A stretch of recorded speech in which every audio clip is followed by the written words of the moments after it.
আসসালামু আলাইকুম। আশা করি আপনারা যেখানে আছেন সবাই অনেক অনেক ভালো আছেন, সুস্থ আছেন। আজ আর একটা নতুন রেসিপি নিয়ে চলে এসেছি। এখানে আমি 4টা আম নিয়েছি। 4টা আম আমার লাগবে না, 4টার থেকে আমি 2টা আম নেব। 2টা আম হলে আমার হয়ে যাবে। সেজন্য আমি আম দুটো ভালো করে ধুয়ে ছিলিয়ে নিচ্ছি। ছিলিয়ে ছোট ছোট করে কেটে নেব। আজ আমি বানাবো আমের পুডিং। এই গরমে কিন্তু ঠান্ডা ঠান্ডা পুডিং খাইতে কিন্তু অনেক ভালো লাগে। সেজন্য আমি ভাবছি আজ আমি আমের পুডিং আমি বানাবো, আপনাদের সঙ্গে শেয়ার করব।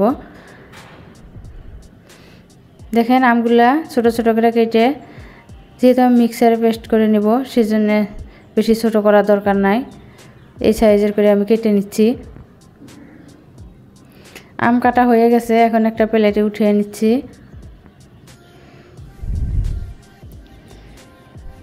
আগে থেকে দুধটা আমি ঘন করে জাল দিয়ে রাখছি, তাও আর অল্প ভালো করে জাল দিয়ে ঠান্ডা করে নেব।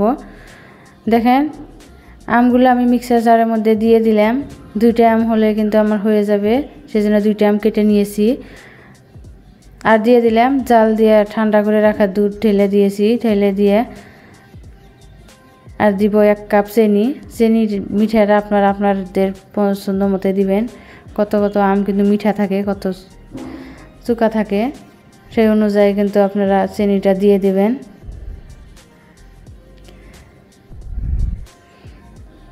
এখন আমি পেস্ট করে নিব।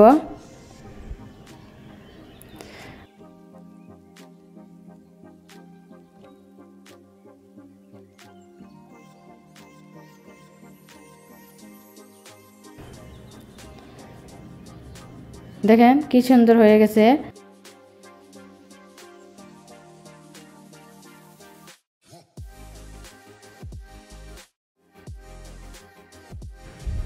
কি সুন্দর আমের পেস্ট হয়ে গেছে। এখন একটা বাটিতে আমি ঢেলে নিয়েছি। ঢেলে একটা ছাঁকনি দিয়ে ছেঁকে নিচ্ছি। আম পেস্ট করার পরে কিন্তু একটা ছাঁকনি দিয়ে যদি ছেঁকে নেয়, আমের মধ্যে যে একটা শ্বাস থাকে, শ্বাসটা বের হয়ে যাবে। না হলে কিন্তু পরে পুডিং খাওয়ার সময় যদি আমের শ্বাসটা মুখে লেগে যায়, খাইতে কিন্তু ভালো লাগে না। সেই জন্য আমি ছেঁকে নিচ্ছি। দেখেন ছাঁকতে ছাঁকতে কীরকম শ্বাস বের হয়েছে। শ্বাসগুলো আমি ফেলে দিয়েছি। দিয়ে এখানে আমি হাফ চামচ আগার আগার পাউডার মিশিয়ে নিচ্ছি। আগার আগার পাউডার আধা কাপ পানির মধ্যে মিশিয়ে নিলাম, ঠান্ডা পানি দিয়ে মিশিয়ে নিছি। এদিকে কড়াই গরম হয়ে গেছে, কড়াইয়ের মধ্যে আম পেস্ট দিয়ে দিলাম। দিয়ে এখন অনবরত নাড়তে থাকবো। লাড়তে লাড়তে কিন্তু দেখবেন অল্প ঘন হয়ে আসবে। আর লাড়াচাড়া না করলে কিন্তু তলে লেগে ধরবে, সেজন্যে অনবরত লাড়তেই থাকবো। লাড়তে লাড়তে দেখেন বলক চলে এসেছে। এদিকে আমি আগার আগার পাউডার যে গুলে রেখেছি, সেই আগার আগার পাউডার দিয়েছি। আগার আগার পাউডার ঢেলে দেওয়ার টাইমে কিন্তু একদিকে লাড়তে থাকবেন, আর এক হাত দিয়ে কিন্তু ঢেলে দিবেন।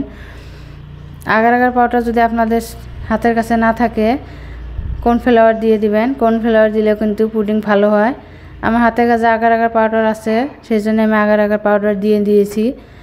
দেখেন এদিকে আমি 2টা বাটি ধুয়ে রাখছি। বাটি 2টার মধ্যে কিন্তু আমি আমগুলা ঢেলে দিয়েছি।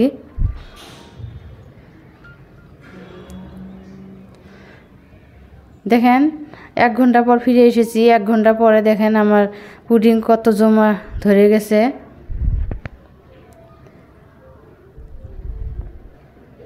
এখন একটা প্লেটে আমি ঢেলে নেব।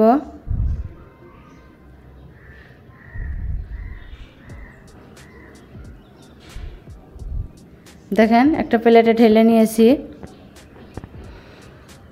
দেখেন আমার পুডিংটা কত সুন্দর হয়েছে। দেখতে যত সুন্দর লাগছে, খাইতে কিন্তু অনেক অনেক মজা লাগে। এভাবে গরমে একবার পুডিং বানিয়ে খেয়ে দেখবেন, আশা করি খুব খুব ভালো লাগবে।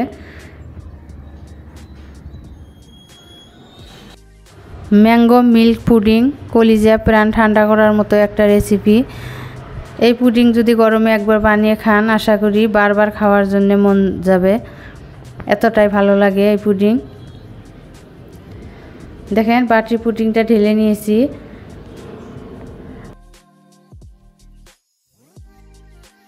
দুইটা পুডিং বানিয়েছি, এটা হচ্ছে একটা, আর একটা আমি দেখাবো আপনাদেরকে। দুইটা পুডিংয়ে কিন্তু আমার খুব সুন্দর হয়েছে, ভালো হয়েছে, একদম নরম নরম। শক্ত হয় নাই, পুডিং শক্ত হলে খাইতে ভালো লাগে না, সেজন্য নরম নরম করে বানিয়ে নিয়েছি। 2টা আম আর আধা গ্লাস গাখিরের মধ্যে যদি আপনি হাফ চামচ আগার আগার পাউডার দেন একদম ঠিকঠাক হয়, এরকম নরম নরম পুডিং হবে। আর যদি 1 চামচ দেন, 4 চামচের 1 চামচ, তাহলে কিন্তু পুডিং শক্ত হয়ে যাবে। 2টা আম 1 গ্লাস দুধের মধ্যে আপনারা ছোট চামচের আধা চামচ আগার আগার পাউডার মিশাবেন, আর কর্নফ্লাওয়ার হলে তো 3 চামচ কর্নফ্লাওয়ার মিশিয়ে দিবেন। তাতে দেখবেন পুডিং একদম জমট বেঁধে যাবে। আমি কর্নফ্লাওয়ারটা দেই নাই, শুধু আগার আগার পাউডার দিয়ে বানিয়ে নিয়েছি। দেখেন আর একটা আমি ঢেলে আপনাদেরকে দেখাচ্ছি, এটা বড় বাটির মধ্যে ঢেলে নিয়েছি। দেখেন মাশাআল্লাহ, এটাও কিন্তু অনেক সুন্দর হয়েছে। এখন আমি উপরে ছোট ছোট করে আম কেটে নিয়েছি, নিয়ে কিন্তু আমি সাজিয়ে নিচ্ছি। এটা শুধু দেখা ভালো লাগার জন্যে। আর মধ্যে একটা পুদিনা পাতা দিয়ে দিলাম, দিয়ে সাজিয়ে নিলাম।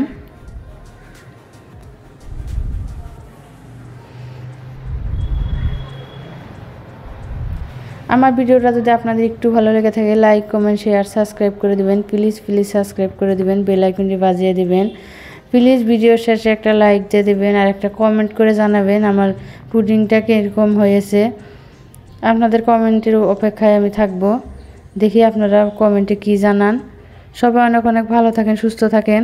আসসালামু আলাইকুম।